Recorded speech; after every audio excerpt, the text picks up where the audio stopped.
Ladies and gentlemen, I'd planned to speak to you tonight to report on the State of the Union. But the events of earlier today have led me to change those plans. Today is a day for mourning and remembering.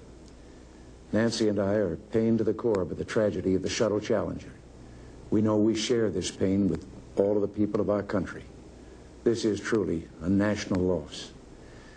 19 years ago, almost to the day, we lost 3 astronauts in a terrible accident on the ground.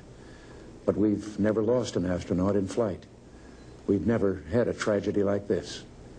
And perhaps we've forgotten the courage it took for the crew of the shuttle. But they, the Challenger 7, were aware of the dangers, but overcame them and did their jobs brilliantly.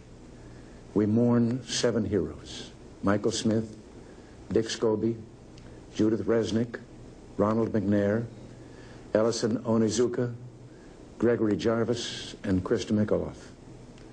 We mourn their loss as a nation together.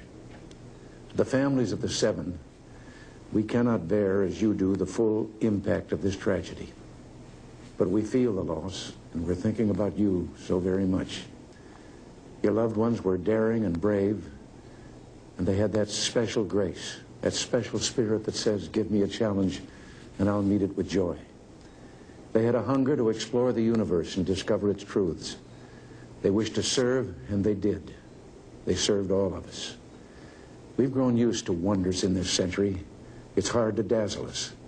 But for 25 years, the United States space program has been doing just that.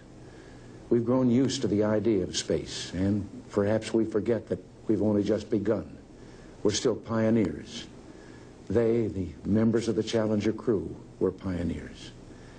And I want to say something to the school children of America who were watching the live coverage of the shuttle's takeoff. I know it's hard to understand, but sometimes painful things like this happen. It's all part of the process of exploration and discovery. It's all part of taking a chance and expanding man's horizons. The future doesn't belong to the faint-hearted. It belongs to the brave. The Challenger crew was pulling us into the future, and we'll continue to follow them. I've always had great faith in and respect for our space program, and what happened today does nothing to diminish it. We don't hide our space program. We don't keep secrets and cover things up. We do it all up front and in public.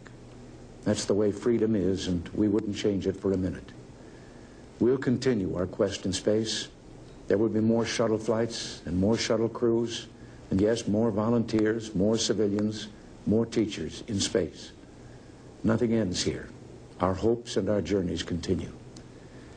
I want to add that I wish I could talk to every man and woman who works for NASA or who worked on this mission and tell them your dedication and professionalism have moved and impressed us for decades, and we know of your anguish. We share it.